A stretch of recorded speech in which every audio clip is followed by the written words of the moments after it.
you're listening to Rhythm FM, coming to you live from Kingston, Jamaica. This is a People's Program, Spot On. Good morning to you and your listeners. Great to have you, Mr. Townsend. And before I even start, I've said it before on this program, the NDM is probably the first political organization to bring to the nation in a national way the need to change the constitution.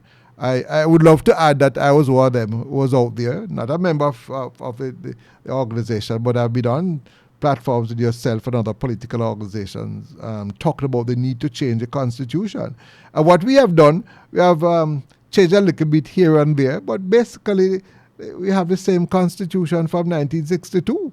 The Bill of Rights, I think, was introduced. But basically, if you don't change our system of government, that's my opinion. I love to hear, but I know you more than likely will agree with me. Then, as I said before, it's like a man of a sore foot. And rather than dealing with the diabetes, which is causing the sore, he's putting all kind of bush medicine on his foot. And that's why I see how we're treating the Constitution right now. Now we're talking about getting rid of the monarchy. But that alone help? Will we change the king for a Jamaican king? Interesting days. But before we get into that, there are quite a few topical things that I'd love to hear your position on. You probably have heard the discussions about the United States wanting to have a diplomat posted here, although they have not said so. It is just in the media and social media. They have simply just sent out a release stating the policy and stating that, Jamaica is a friend and so on. Have you been following that?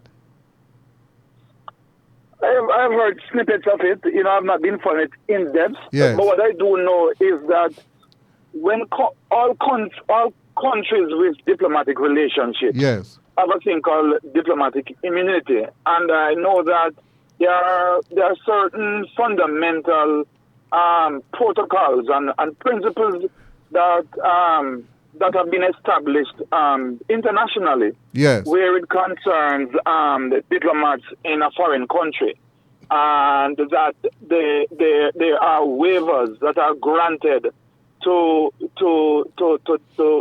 diplomats in terms of being immune to criminal charges and other charges once they are within their space, their embassies or their home. It's seen as a part of an extension of the country that they are coming from. Oh, that is what I said before.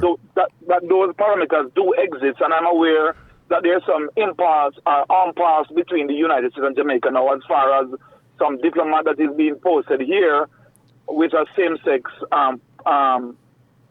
partner, married partner or somebody sort like that. Yes. But I do know that every country also has its constitution. And I suppose that whatever is being facilitated has to do so within the context of that country's constitutional framework and its law and its laws. Yes, and but the trick, and you help with this because you're also a lawyer. They just coming to Jamaica would not constitute a breach of the law. Is the actual act of what they call it, sodomy? That I don't think that could be the problem, because nobody is privy to anybody's bedroom to see what they are doing inside there. So I think it has to do with the whole reference to marriage. Yes. Because in our laws, marriage is between a man and a woman. Right. And you're only allowed one such person at a time. So, for example, we don't have, a polygamy here where you can marry more than one person. So yes. It must be a single male being married to a single one female. Man, one woman, one woman, one man. and so that's what constitutes a marriage here. And so yes. For anybody to come here and to accept ask us to accept a marriage that doesn't fall within the ambit of our law, yes, then that will be an issue. And from a protocol point of view, if you're going to invite the person to a function and you normally invite the spouse, then if the country doesn't recognize same-sex spouse or that kind of marriage, then it means that particular functions, the person's spouse would not be invited and not be given that sort of treatment as a spouse of someone. Am I correct? You see, it is just so unfortunate that, I mean, nobody wants unnecessary diplomatic roles, right. in countries in terms of you having a spat with your biggest trading partner. But unfortunately, some big countries, and to be frank, America tends to want to thumb its nose into people's faces where certain things are concerned, because I believe that this sort of a situation, with the limited knowledge that I'm aware of where this particular situation is concerned, but I don't think they must be aware of our laws, right? Because I mean, they're a big country and they have the resources to know what, and they have the resources to know what our laws are. So they would know what constitutes a marriage in Jamaica, and same-sex marriage in America is really relatively in recent times, right? And they should be aware that we are not at that level at this time. Don't know if we'll be there in the future, but we're not there. So they should be cognizant of that. And if they're going to send, they should think twice about sending somebody here of that with a status like that. But fine. But let us say, fine, you don't want to discriminate against persons. They shouldn't. They don't. I'm wondering about the necessity of declaring that person. They must be married. Why not say this their partner? Why not say their partner, their friend? Yes. And rather than pushing our faces to say that this is a marriage, when this is not a marriage in our law, and you want us to embrace and accept it as a marriage. It's not, our law doesn't recognize that. So they could come as friends. This is his friend. This is his partner. But then, partner is wide. But then that person would not be. It could be any partner. But then that person would not be entitled to certain diplomatic privileges. Because my understanding is that the spouse of a diplomat will be entitled to certain privileges. Are you aware of that? Well, to be honest with you, I'm not quite sure what extra privileges are supposed to be allowed, except maybe the same privilege that the diplomat herself is allowed to, in terms of, not to be arrested and charged for certain offences. Yes. And it's definitely on a government level. So, and I'm almost sure that both would get diplomatic passports, and they are treated a particular way at the airport if you have diplomatic passports. So therefore, what America should do to facilitate that is give both persons those diplomatic passports, so they could get the same privilege here, so they would come as two diplomats rather than a diplomat and spouse. You see, probably they need to consult with you as a lawyer, Mr. Townsend. I believe America is just deliberate, and I just think that they are.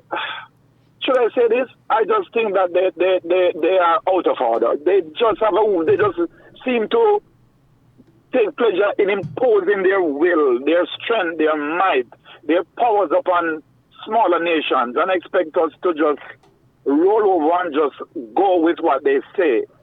As I'm glad to say Jamaica is pushing back, if the reports are correct. Mm-hmm. Because you never can tell, probably Jamaicans will be understanding, but to force them to accept it is another matter. Exactly, and I believe they could have found a work around it without it having to come to this. They could have, but I just think it's just this deliberateness that, look, hey, we are the big and mighty USA, and, you rely on us, and, if you don't work with us, then it's to your detriment. And it is possible that somebody leaked, and it will be very interesting to find out if the whole information was leaked. It was leaked by someone. It's quite interesting. Something to think about. Perhaps leaked by someone who is very unhappy with how they are going about it, and perhaps it is leaked to bring about this publicity so that, it can shed some light on this folly. Mm-hmm. And it's unnecessary power play by our friend up north. Yes. All right, we're going to go for the break right now. To Vernon Darby. Oh, love, get ready for roller. Oh, love, ready for roll, ready for. Welcome back. You're listening to Rhythm FM, coming to you live from Kingston, Jamaica. I'm your friend Vernon Darby, and this is a People's Program, Spot On. My guest on the program is Mr. Peter Townsend. He's a lawyer and also president of the National Democratic Movement. Now, Mr. Townsend, we're into this whole talk about. You're back with us, Mr. Townsend? Yes, I'm here with you, Mr. Darby. Are you hearing me? Right. Now, we're into this discussion about constitutional reform. I don't know, sometimes I think it should be constitutional change or you want to replace it. But give me an overview of what has happened so far, and I'm sure the NDM has made its own input. Tell us about that. Okay, well, Mr. Darby, first of all, let me say that we have a very beautiful country and we have beautiful people. Yes. We are well positioned geographically in terms of where we are positioned on the in the region, a gateway to major markets and all of that. Lovely, notwithstanding the heat and the drought, good climate conditions for the most part. But unfortunately, Jamaica is not a well-run country. We are, for the most part, unstructured. We have not been run in a manner that has enabled us to fulfill or to reach our true potential, or even a significant fraction of it. Yes. The whole matter of this constitutional reform that has been bandied about around, where we have been promised reform. As you rightly said, we need a constitutional change, because what we have now put as a constitution is really an order in council by the British Parliament and handed down to us in 1962 by Buckingham Palace for us to go forward as a quote-unquote independent country, but with... Mr. Townsend, why is it referred to as an order in council? Because it is really a proclamation or an order handed by the monarch as to how we should operate as a nation. Okay. It was a sort of a mini written version of what is the British Constitution, which incidentally is an unwritten constitution. The British Constitution is unwritten. They don't have a written constitution like we have. Yeah. But what they do have is a very strong convention and traditions. In other words, the customs and practices of how they operate as a country, which has built up over centuries, which we really lack. So to give us this written document called a constitution, which was dubbed a constitution, and for the most part it meets the ingredients of a constitution in theory and principle. But their constitutional arrangement, which is supposed to have been encapsulated in that constitution that was handed down to us, is bolstered by their convention that has allowed it to operate efficiently there. But you put it in a culture of, well, not my words, but the words of some of our traditional politicians from the traditional parties who say, I mean, just the statistics speak for itself, that 80% of the country was illiterate at that time, unable to read and write in 1962 when this whole process was taking place. And I am very sad to report that recently the NDM, we presented our position, our proposals to the Constitutional Reform Committee that has been set up by the Prime Minister. And they thought some of the proposals that we have put forward, which are very simple and straightforward, they thought it is too radical and that the people of Jamaica are not educated enough to understand it. Hold on. That is shocking to me. Hold on. The argument was used in 1962. Hold on. And the same argument is being used in 2023. Hold on, dear. That's shocking piece of information. So I thought that commission was there to listen and to put things together. I didn't know that they could tell you, they could comment on your thing, they could seek clarification. But I thought it was there to get from the people how they see it. Who appointed them was the Prime Minister?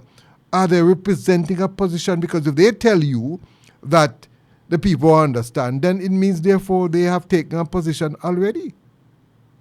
Well, in all fairness to them, let me be careful how I put it, because I don't want to misrepresent the entire committee. Yes. There were comments from some members of the committee during the presentation or during the question and answer in response to our proposal.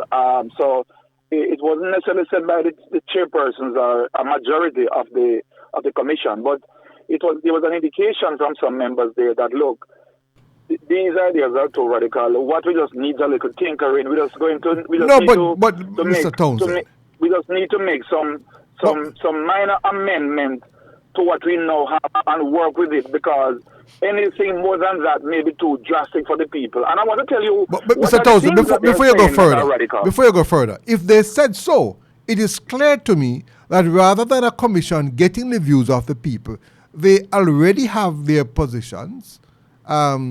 And that they just want to hear what you have to say and tell you what can work or cannot work. I probably have been misled. I thought that they'll be getting information from everybody, collating it, and going to Parliament to look at some of these ideas and to discuss them. But I don't know who would put them. They're not members of Parliament. Or to put them in that position to tell you that can't work. I don't know. Something is not right. Well, that is what we'd wish, Mr. Darby, that they would have had a more open mind and a clean slate, when they decide to embark upon this thing. But it is my opinion, from what I've observed, that they are just going through this formality for it to be said that there have been consultation among the people, and they have been having town hall meetings across the island to sensitize the people and to get the people's input. But I believe the die is already cast. I believe that they have made up their mind that what they want is what the PNP and JLP wants, which is that we are going to keep the current monarchy system, but get rid of the king and the British monarchy, and we will have our own local system, which is pretty much similar to what we now have, or pretty much the same. In other words, what they are doing is, instead of the Governor General being a representative of His Majesty, the Governor General would now become President of the Republic of Jamaica, with, for the most part, the same ceremonial functions.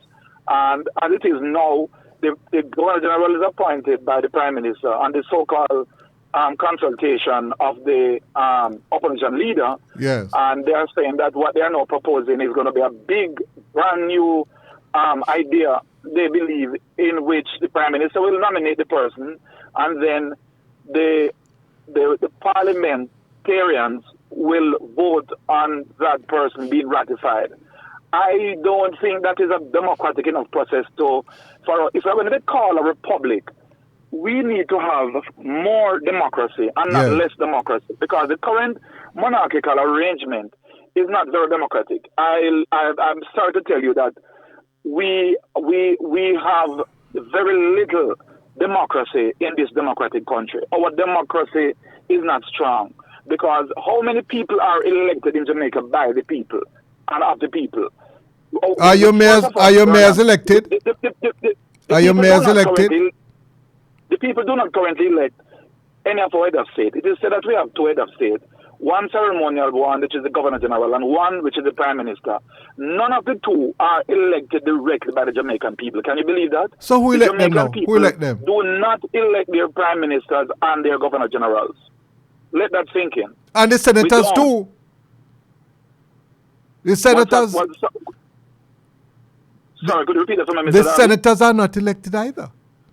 Well, I was going to come to that, but I'm starting at the top. Yes. So the two heads of state are not elected by the people. And our senators, who are the final arbiters of what becomes law and what goes forward in our country as laws and rules and regulations, are not elected by the people. So who elects the Governor General? Who is going to be the president in the future? That office, that is. Not necessarily the person, but that office. It is the Prime Minister currently. And they are saying that they will enhance that by having the parliamentarians ratify that. Still not the people, right? The Senate, before I come to the Senate, the Prime Minister is elected by one constituency to be their member of Parliament. And by virtue of that person being elected by internal party delegates, which is a handful of persons, decide who becomes party leader or president.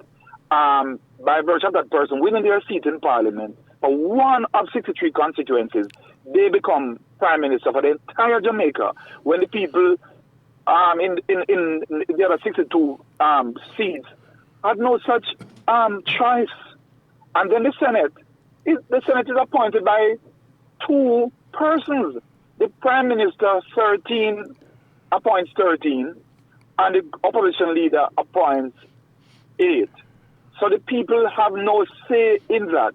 And then to make matters worse, those persons who are appointed, as we now know, and there's a decided court case which speaks to that, are hamstrung by undated resignation letter, where some of them, before they can take up the position, they have to secretly sign their resignation letter and have it undated, so that if they don't carry out the debate and the wishes and the whims and fancies of the party leader, the plug could be pulled on somebody like that who is performing such a critical and important function to act in the best interest of the people of Jamaica and not in the best interest of a party or a party leader.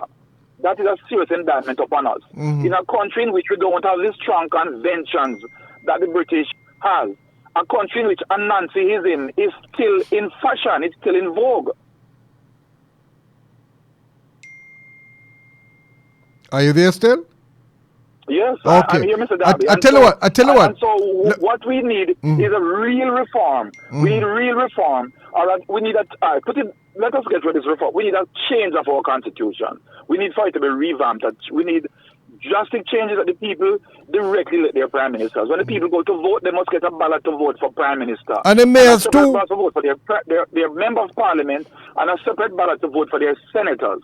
Give the people more democracy. And I can bet you, Brother Vernon, that if we do that, the next election turnout will be between 80 and 90% turnout instead of the 37% that turned out in the last election. The people have turned off. The people realize that there's no real democracy here and they have no real say.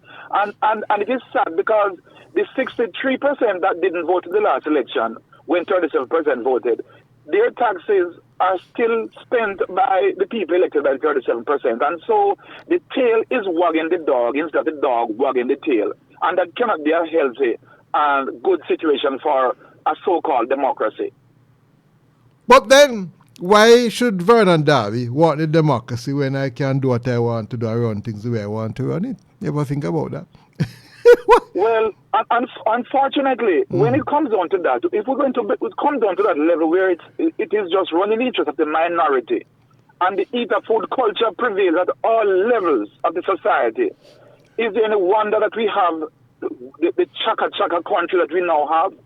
I hear that you. Instead of being the pearl of the Caribbean, we have been reduced to what one former prime minister referred to as the Jankobead of the Caribbean. Lord we need mercy. to wake up, man. We as a people must get up off our laurels and say enough is enough. We must take charge of our country because this is our country. This is not the country of the few who are governing it in their best interest and the interest of their friends and cronies. Careful, I said this is our country, though. Jamaica is too rich to be so poor. Careful, I said this is our country, though, Mr. And if Jamaica is better run, we could all live here happily and safely in a paradise, and we don't have to be migrating to other countries where they treat us as second-class citizens. That's what I was coming to. Probably we don't see this as our country because we value is the visa, so we don't want to upset the United States. I tell you what, let's take a little break and hear from Early Smith. Life is just for living. That's interesting. So we're talking to Mr. Peter Townsend. So you continue to stay with us. All right. Life is just for living. Then we come back to Mr. Townsend right after this. Life is just for living.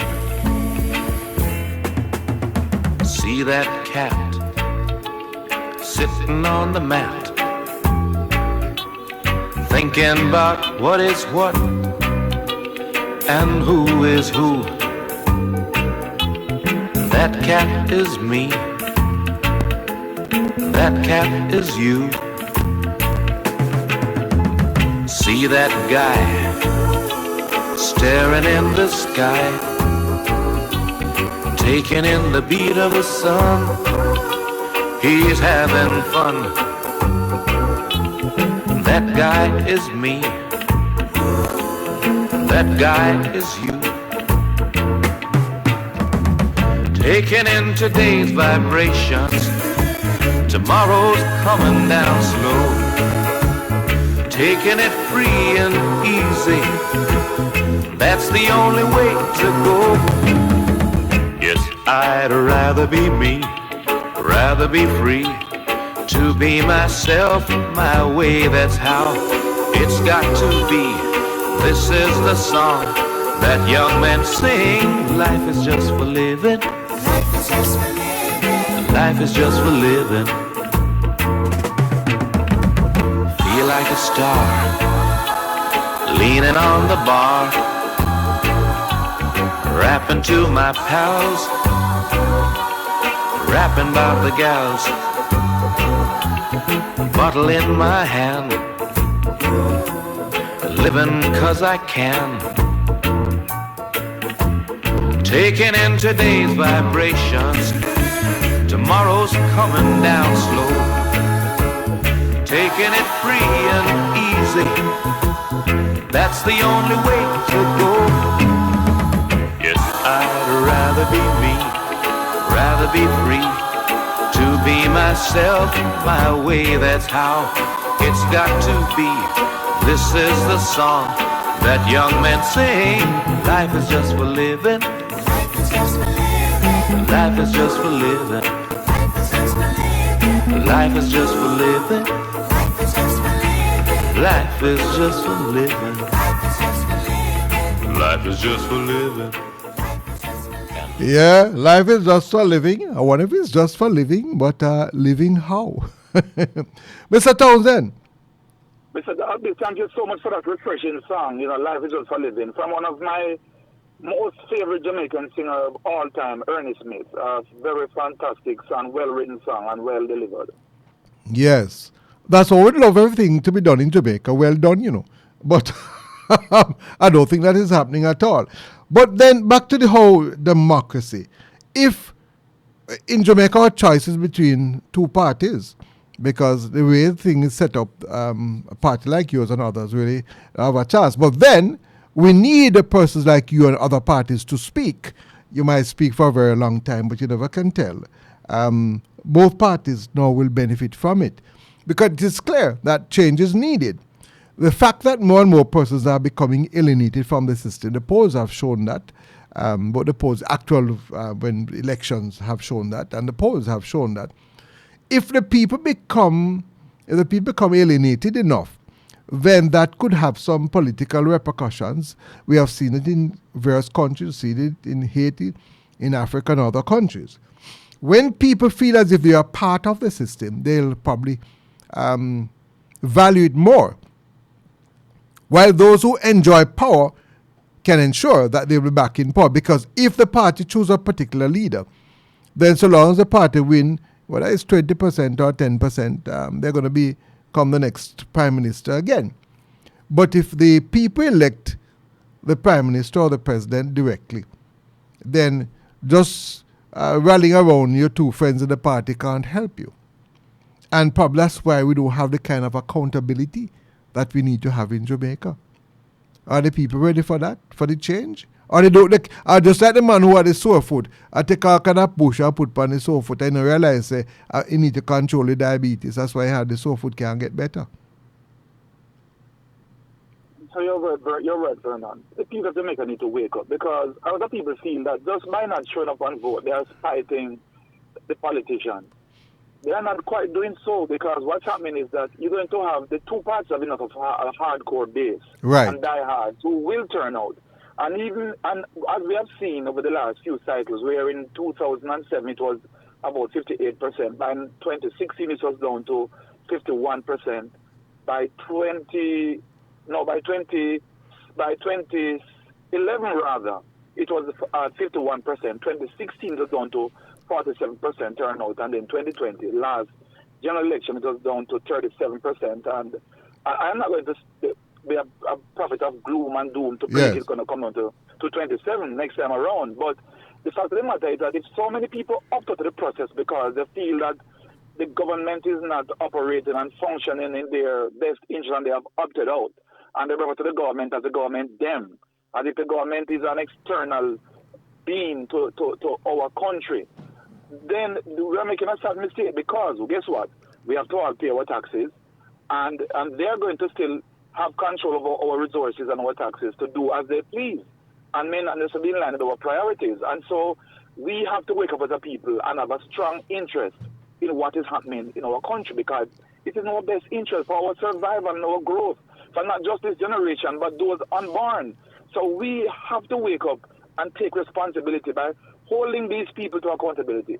And the best way to hold them to accountability is to have a system which will allow more democracy. If we allow them to get away with keeping this arrangement in place, we're going to have this joint monopoly or duopoly of the PNP and the JLP in our lives forever. And new political parties and independent candidates and other well-thinking Jamaicans who have a lot to offer will not be able to participate in the process under the current arrangement, because the current arrangement is just conducive to perpetuating more of the same, and we will never move from where we are. So if we were to have separate ballots for prime ministers, MPs, and senators, and we separate the branch of government, the executive from the legislature and the judiciary, properly in the way that it is supposed to be done in terms of international standards, right, then we would have less corruption, because this collusion between the executive and the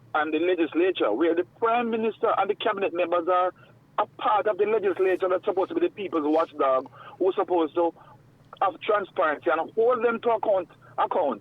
They can't hold themselves to account. So this massive overlap between the executive and the judiciary and the legislature is too incestuous, and it lends itself to the corrupt arrangement we have, and why the Integrity Commission has its hands now full to treat with the issues. If we had a system in which the cabinet was separate from the parliament and cabinet members could not be in the parliament simultaneously, yes, we probably wouldn't even need an Integrity Commission, right? Or the Integrity Commission's work would have been a lot easier, right? Because you'd have a parliament to be as oversight. Billions will save from corruption.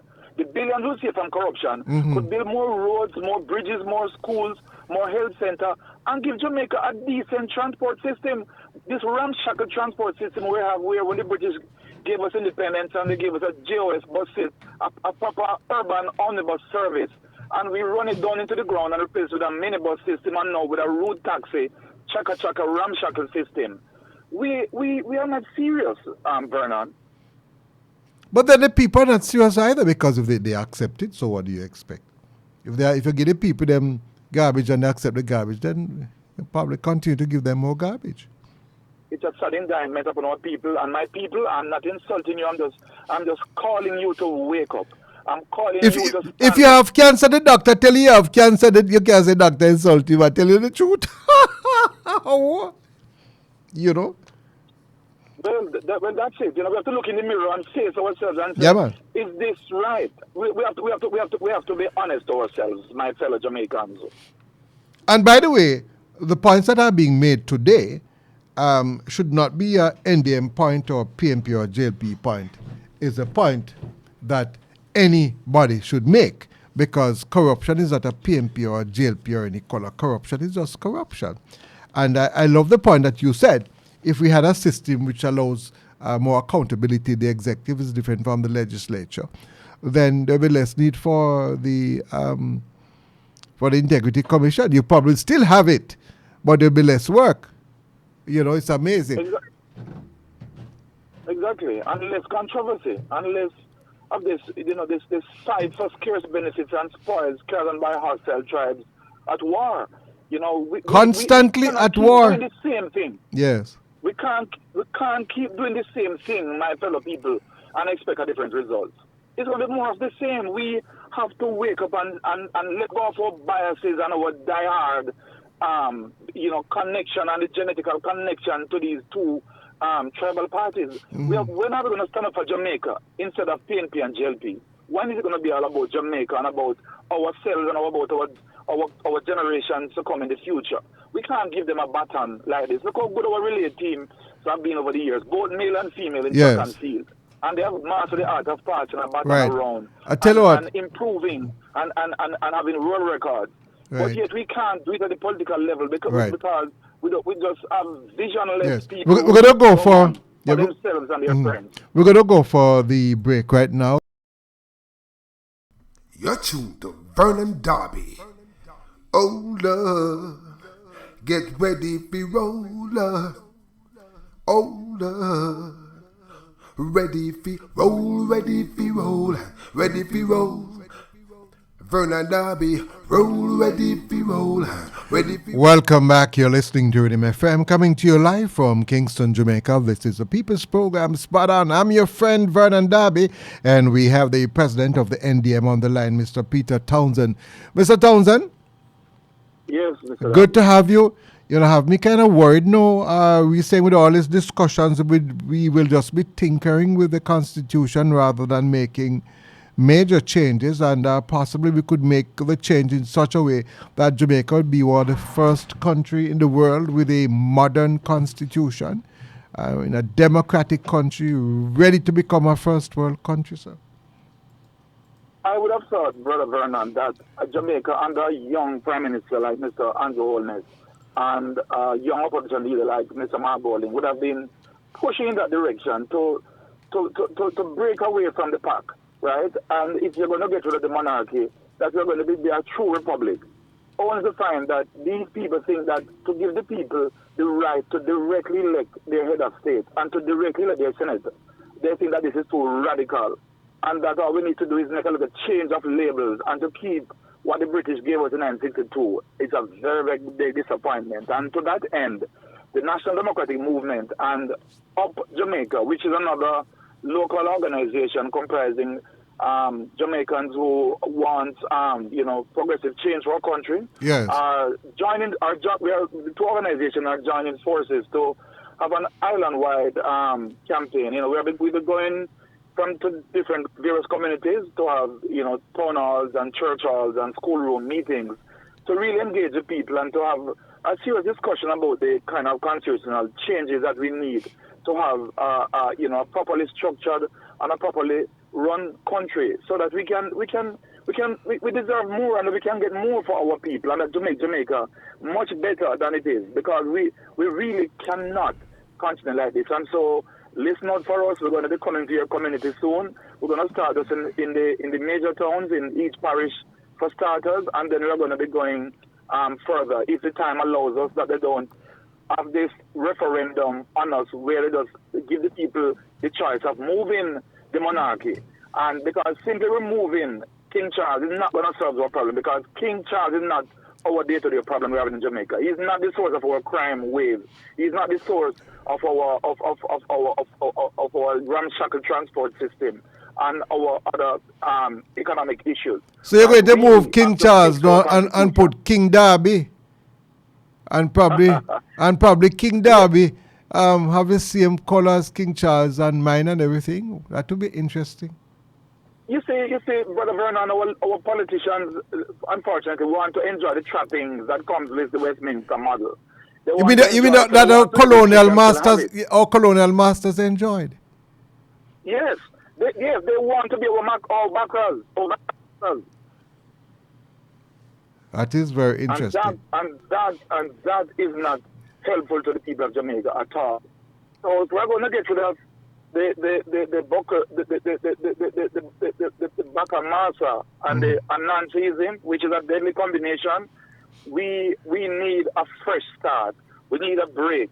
We need a new constitution. But how are you going to get people be sovereign? How would you get persons who are JLP and PMP? Because these positions really ought not to be a position that you take because you're JLP or PMP. These positions ought to be positions that you take because you want democracy for your country and you want the best for your country. And I tell you something, you have another challenge when we have not been teaching our young people civics in school. They probably knows the importance of all of what you're doing. Boy, I tell you, Vernon, that's a shocker that for so many years the syllabus, the civics was off the curriculum in Jamaica. Can you imagine? Can you imagine? And while during that time, the apathy continued to grow and the voter turnout continued to dwindle, and these visionless leaders could not see that something was wrong. this can't regard being paid to early child education and our rate of literacy. Jamaica being one of the worst performing islands in the CXC exams. All those telltale signs, right? It's like they enjoy having poverty and having uneducated people that they can manipulate, right? And to have that monopoly over the people and that stranglehold upon our people. Mm-hmm. We need a change. We need to really break free of this system, and we have to totally get a new constitution. So what, you're going to get real independence now? Well, we have to decide ourselves if we are really a truly independent country, and if we are a self-respecting country, right? But our destiny is in our hands. But the people have to demand it, because unfortunately our leaders are not going to give it if the people don't demand it. So people have to rise up, both locally and our Jamaican diaspora, because our proposal is the only one which will give the Jamaicans in the diaspora the right to vote in our presidential election. We'll have to draw on the spirit. Everyone in the world will have a chance to vote for who becomes president of Jamaica. So we'll have to draw on the spirit of the Maroons and also the workers of 1938. Well, time has slipped by, my friend. Any final point you want to make? You only have about 30 seconds. Well, I just want to call on my fellow Jamaicans to rise up and just take a stand and demand that we get real constitutional changes so that any Jamaican who have the ambition to become head of state can run on a ticket independent of the PNP and JLP and be elected. They don't have to get 33 seats to become head of state, or they don't have to rely on the courtesy and generosity of the PNP and the JLP. Good. Have to go now. Our country free. Thank you very much, Mr. Peter Townsend, the president of the NDM, the National Democratic Movement.